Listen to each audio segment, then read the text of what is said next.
가족 여러분 안녕하세요. 모처럼 강의 컨텐츠로 돌아왔습니다. 너무나 무더운 그런 계절입니다. 혹서의 계절 8월이라고 이야기하죠. 혹서, 정말 혹독한 더위란 뜻인데요. 이 서 같은 이 단어는 말 그대로 이 태양 아래에 이제 사탕나무가 너무 더워서 흘러내리고 있다라는 그런 한자입니다. 이 혹독한 더위를 많은 사람들이 피하죠. 그래서 피서 간다라고 이야기하는데요. 어떻게 피서 다녀오셨나요? 자, 이렇게 많은 사람들이 피서를 간다라고 할 때 선을 맞이한다고 하지요. 서늘한 곳을 맞이한다. 서늘한 것을 맞이한다. 그래서 우리는 남양이라고 이야기합니다. 자, 많은 미디어 매체물에서 남양 특집이 쏟아져 나오는 때입니다. 드라마, 영화, 소설 등등 말이죠. 자, 이렇게 되게 무서운 소재로 우리의 간담을 서늘하게 하고 오싹하게 만들어서 순간 시원함을 가져오는 선을 맞이 남양. 자, 이처럼 공포물들은 대체로 자신이 속해 있는 문화권에서 공유되고 있는 죽음이랄까 혹은 사후세계에 대한 그런 인식이 반영되어서 나타나고 있습니다. 몇 가지만 소개해볼까요? 우리나라를 대표한 뭐가 있죠? 입에 칼을 물고 케찹 뿌리고 처녀 귀신, 꼬리가 9개 달린 여우, 구미호, 또 도깨비 등등이 우리나라의 대표적인 공포물이겠고요. 또 유럽의 루마니아 같은 나라에는 드라큘라, 송곳니 관리를 못해서 검은 옷 입고 나타나는 그 드라큘라, 또 아랍권의 구울, 묘지 주변을 배회하면서 시신을 먹는 그런 구울이라든가, 영미권에는 이제 부기맨이 나타나서 이렇게 벽장에 들어가면 나타나는 뭐 그런 공포물도 있고요. 또 중화권, 중국에는 통통 튀어다니는 강시가 있고요. 요즘에는 또 일본의 텐구라든가 또 좀비, 부두교 문화권의 좀비, 죽은 그 시체가 다시 부활해서 주술사에게 영혼이 뽑힌 채 돌아다닌다는 뭐 그런 소재들이 공포물의 대략적인 소재입니다. 자, 전현무라는 아나운서 출신의 방송인이 있습니다. 2010년 여름에 5인조 그룹 샤이니의 루시퍼를 따라 불렀던 그 사람이 일약 스타덤에 오르죠. 특유의 능청맞은 표정과 몸짓으로 노래를 부른 그 거부할 수 없는 마력 루시퍼, 대중들의 코믹 코드를 제대로 읽어낸 탁월한 아나테이너가 분명하죠. 그 루시퍼라는 노래의 가사는 연인에 대한 잘못된 집착을 마치 사랑으로 착각하는 한 사람을 비판하고 있는 노래입니다. 사랑을 빙자하여서 연인에게 협박과 회유를 반복하는 그 모습이 흡사 천사와 악마의 두 얼굴을 가진 듯한 루시퍼와 같다는 그런 내용이었죠. 귀신이나 이런 공포물이 어딘가 좀 무섭고 거북한 반면에 천사나 악마는 그나마 기독교적인 느낌이 드는 데다가 이런 대중가요나 미디어의 영향을 받아서 우리 같은 교회를 다니는 사람들조차도 이 루시퍼에 대해서는 조금 더 친숙하게 타락한 천사나 사탄의 이름으로 알고 있는 경우가 많습니다. 자, 110번이라는 횟수. 성경 전체에서 귀신이란 단어가 나온 횟수입니다. 50번. 성경 전체에서 사탄이란 단어가 나온 횟수고요. 44번. 성경 전체에서 마귀란 단어가 나타난 횟수입니다. 자, 그렇다면 루시퍼란 단어는 성경에서 과연 몇 번이나 나올까요? 빵번입니다. 놀랍게도 한 번도 나오지 않아요. 한글 성경에는 이 루시퍼라는 단어가 나오지 않습니다. 그렇다고 영어나 히브리어나 헬라어도 아닙니다. 이 루시퍼라는 말은 로마의 언어인 라틴어, 바로 루키페르를 영어식으로 읽은 거예요.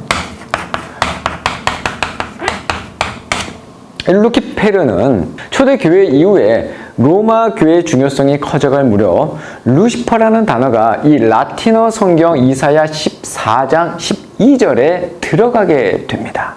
웬일이냐? 새벽의 아들 샛별아, 네가 하늘에서 떨어지다니, 민족들을 무찌르던 네가 땅에 처박히다니. 이사야 14장 12절에 나오는 그 새벽의 아들 샛별, 그 샛별에 바로 루시퍼라는 라틴어가 들어가죠. 루시퍼의 어원은 빛이라는 뜻의 럭스, 그리고 가져오다라는 뜻의 페리, 이 페리가 합성된 단어입니다. 그 무슨 뜻이겠어요? 빛을 가져오다, 즉 빛을 가져오는 자라는 뜻입니다. 다시 말하면 이 루시퍼는 사탄의 이름이 아니라 바로 금성이라는 뜻이에요. 샛별이라는 뜻입니다. 계명성이라는 뜻입니다. 마지막 모닝스타, 새벽별이란 뜻이에요. 아주 평범한 단어입니다. 이 평범한 단어 루시퍼가 사람들에게 사탄의 이름으로 인식된 것은 절대적으로 유다서 6절 말씀과 이사야 14장 말씀에 대한 잘못된 해석 때문이에요. 유다서 6절 말씀 보면 또한 자기의 처음 지위를 지키지 않고 처소를 떠난 천사들을 큰 날의 심판 때까지 영원한 사슬에 묶어 어둠에 가두셨습니다 라는 말이 나오거든요. 이 유다서에 나타난 사탄에 대한 언급과 이사야에 나타난 그 샛별 계명성에 대한 유사성을 오해한 것입니다. 그러나 이사야 14장의 내용은 어느 뭐로보나 바벨론을 향한 하나님의 준엄한 심판 메시지였어요. 모든 영화를 누리던 바벨론 왕이 자신의 그 교만으로 인해서 하나님께 받게 될 그 형벌을 묘사하고 있는 그 이상, 그 이하도 아닙니다. 다른 선지서에서도 흔히 발견할 수 있는 이방 왕에 대한 심판의 선언이었을 뿐이에요. 그런데 문제는 초대 교부들이었습니다. 샛별이 사탄을 은유한 것이라고 주장한 사람들이 있었다는 거예요. 제롬, 터툴리안, 오리겐 같은 교부들이 그랬고 영국의 대시인이었던 존 밀턴도 신라권, 아시죠?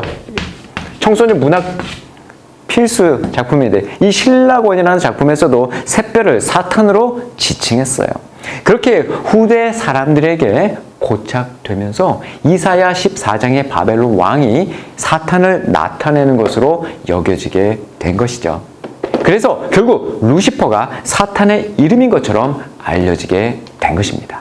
장로교의 창시자 존 칼빈이 자신의 걸작 칼빈 성경 주석에서 이렇게 말합니다. 이 구절을 사탄으로 보는데 이는 무식의 소치다. 앞뒤 문맥을 따를 때 이 구절은 어디로 보나 바벨론 왕과 관련된 언급이 명백하다.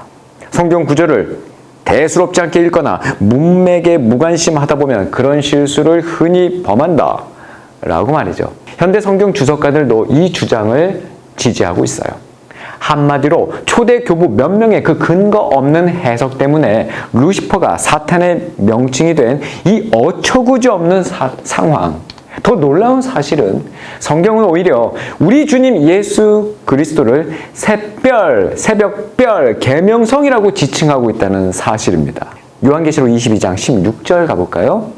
나 예수는 내 천사를 보내 교회들에 대해 너희에게 이렇게 증거하게 했다. 나는 다윗의 뿌리요 자손이며 빛나는 새벽별이다 라고 말이죠. 성경을 문맥 안에서 정확하게 읽고 그 내용에 대해서 잘 숙고한다면 이사야 14장 바벨론 왕에 대한 그 말씀의 내용을 근거로 사탄의 이름을 도출해낼 수는 없는 것입니다. 따라서 사탄의 이름을 루시퍼로 알고 있는 것은 전적으로 잘못된 성경 해석에서 나온 오해의 소치예요. 그래서 우리는 성경 말씀을 읽고 해석할 때마다 더욱 겸손하게 진리의 성령님께 조명해달라고 기도해야 합니다. 무더위 속에서 정신을 차릴 수 없을 정도로 만사가 귀찮을 이럴 때일수록 더더욱 정신을 차리고 깨어 있어야 한다는 이유죠. 그것은 바로 원수 마귀가 지금도 웡웡 우는 사자처럼 두루다니며 삼킬 사람들을 찾아다니고 있다는 것이에요. 8월의 한여름, 잠 못 이루는 이 열대야에 무더위와 싸워보겠다고 공포물 앞에 앉아있을 것이 아닙니다. 오히려 폭포수와 같은 주의 말씀 앞에서 시원한 성령의 샤워를 해보는 것이 어떨까요? 진짜 우리의 싸움은 혈과 육에 대한 것이 아니라 권력들과 권세들과 이 어둠의 세상 주관자들과 하늘에 있는 악한 영들에 대한 것이니까 말이죠.